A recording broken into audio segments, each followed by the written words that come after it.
रावण जब, अब कल आपको बताया था कि रावण और सीता का संवाद होता है। सीता जब रावण को कह देती है कि तू तो कुछ है ही नहीं, और उस समय मुझका हरण करके लाता। उस समय जब भगवान राम होते या लक्ष्मण होते तो तुमसे तो वो एक रेखा भी पार नहीं हुई।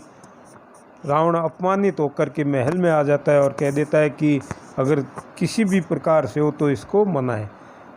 अब सीता ये सोचती है कि मैं अपना आत्मदाह क्यों न कर लूँ, आत्महत्या क्यों न कर लूँ। आत्महत्या की बात आ गई। और जिस पेड़ के नीचे है उसी पेड़ पर छिप कर के हनुमान जी बैठे हुए हैं और उन दोनों की बातें सुनते हैं, उनका संवाद सुनते हैं। रावण भय दिखाता है और सीता जी तिनका बीच में देख कर के जो रावण को जवाब देती है।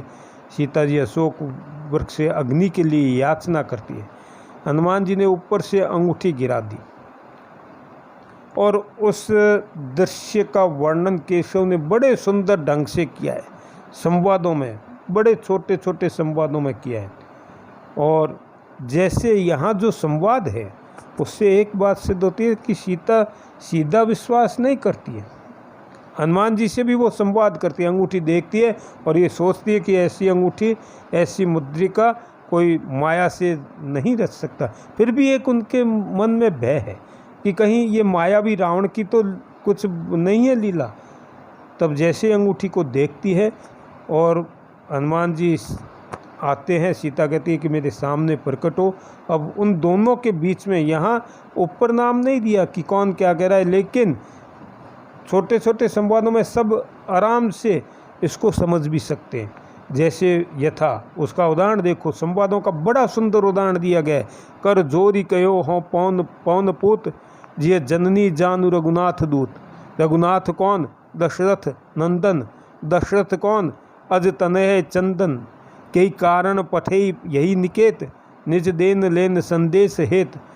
गुण रूप शील शोभा स्वभाव, कछु रघुपति के लक्षण बताओ। अब देखो यहाँ क्या है कि सीता विश्वास नहीं करती है। वो कहती है पहले कर जोरी कहो हों पौन पुत्र, हाथ जोड़ करके उन्होंने कहा हे माते मैं पौन पुत्र हनुमान हूँ और राम का दास हूँ। जिय जननी जानु रघुनाथ दूत, हे जिय अपने हृदय में, हे जन सीते माते, हे मेरी माते मुझे रघुनाथ जी का दूत समझो। मैं ही रघुनाथ जी का दूत हूँ, मेरा नाम हनुमान है। रघुनाथ कौन? अब देखो सीता विश्वास नहीं करती है। यही तो केशव की विशेषता है संवादों की, छोटे छोटे में। वो कहती है कि ये रघुनाथ कौन? कौन रघुनाथ? कौन राम? उसका उत्तर हनुमान जी देते हैं, देखो अगले संवाद में। दशरथ नंदन, दशरथ के पुत्र राम उनका हूँ। अब सीता आगे फिर प्रश्न करती है संवाद में, दशरथ कौन? अज तनय चंदन, अज के पुत्र दशरथ। अब इतनी बात हो गई, कुल के बारे में पूछा। अब वो कहती है कि कई कारण पठे यही निकेत, यहाँ किस कारण से भेजा है तुम्हें? तब वो कहते हैं निज देन लेन संदेश हेत। हेतु मेरा जो है, जो कारण है वो क्या है कि निज स्वयं का संदेश देना और आपका संदेश ले जा करके राम को देना। इस कारण से भेजा है, आपकी खोज के लिए मुझे। देखो सीधा नहीं कहा है केशव ने, ये कह दिया कि देन लेन संदेश हेत, निज देन लेन संदेश, राम का संदेश देना और आपका ले जा करके देना, इस कारण से भेजा है। अब सीता वापस बात को बदल कर कहती है गुण रूप शील शोभा स्वभाव, कछु रघुपति के लक्षण बताओ। कुछ उसके रूप गुण की शोभा का तो वर्णन करो, कैसे हैं राम, उसकी शोभा कैसे है, उनका वर्णन करो। तब वो वर्णन करते हैं, रघुपति के गुणों का वर्णन करते हैं, उनके भजन कीर्तन करते हैं। और उसके बाद में सीता, यहाँ देखो कि जो केशव ने संवाद का वर्णन किया है, जैसे कोई थानेदार किसी चोर से या कोई जज किसी सामने वाले से प्रश्न पूछते हैं, प्रश्नों की जड़ी लगा दी सीता ने कि किस प्रकार से विश्वास करें। और उसके बाद में विश्वास होने के बाद में अशोक वाटिका को उजाड़ते हैं। अशोक वाटिका के उजाड़ने पर जा कर के वो दूध जो होते हैं, अब वो कहते हैं कि हे माते, मुझे भूख लगी हुई है तो क्यों ना मैं फल खा लूँ। तो वो कहती है कि तुम्हारा शरीर तो छोटा है, ये राक्षस महाबली है। तो हनुमान जी कहते हैं माता, मुझे इसका कोई भय नहीं है। जैसे तुलसीदास जी ने वर्णन किया, कैसे ने भी थोड़ा बहुत उसकी तरह किया है और वो अपना स्वरूप दिखाता है। अशोक वाटिका में कुछ फल खाते हैं और कुछ तोड़ते हैं।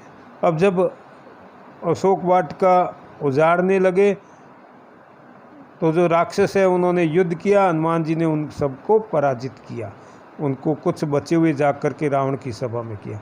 तो वो जैसे रामायण की कथा में, सारे कथाओं में वाल्मीकि आदि ने वर्णन किया है, केशव वाल्मीकि से प्रभावित है। अक्षय कुमार को भेजते हैं जो बलशाली है, बहुत बलशाली है। और अक्षय कुमार आता है, अक्ष आगे आप देखेंगे जो संवाद योजना आएगी उसमें, तो अक्षय कुमार को भेजते हैं। और अक्षय कुमार को भी हनुमान जी यमपुरी पहुंचा देते हैं। अक्षय कुमार के बाद रावण स्वयं उठता है और कहता है मैं जाऊंगा। तो उस मेघनाथ कहता है कि अब मैं जा रहा हूँ। तो मेघनाथ, जिसका दूसरा नाम इंद्रजीत है, छोटे प्रश्नों में आपसे पूछ ले कि इंद्रजीत किसका नाम है, तो मेघनाथ रावण का प्रिय पुत्र था। और वो आकर के देखता है और वानर जो है वो बड़ा बलशाली है। अब मेघनाथ देखता है कि ऐसे तो ये जो वानर है महाबलशाली है, आएगा नहीं, युद्ध होता है, बहुत देर तक युद्ध करते हैं। उसके बाद मेघनाथ क्या करता है कि ब्रह्मास्त्र चला देता है। जैसे तुलसीदास जी ने भी वर्णन किया है ब्रह्मास्त्र का, तो उन्होंने भी वर्णन किया है। ब्रह्मास्त्र से हनुमान जी सोचते हैं कि अगर मैं ब्रह्मास्त्र को नहीं मानूंगा तो महिमा, तुलसीदास जी ने तो वहाँ कहा है कि जो मैंने ब्रह्मास्त्र को नहीं माना तो महिमा मिटे अपार, अपार महिमा मिट जाएगी, अर्थात ब्रह्मास्त्र का अपमान हो जाएगा। और वो बंध जाते हैं और देख के सोचते हैं कि चल कर के देखें कि क्या हो रहा है, कि रावण की सभा में क्या हो रहा है। रावण के बल को भी देखना चाहते हैं हनुमान जी, क्योंकि दूत हैं, बुद्धिमान हैं, कि आखिर चल कर के देखे रावण क्या करता है।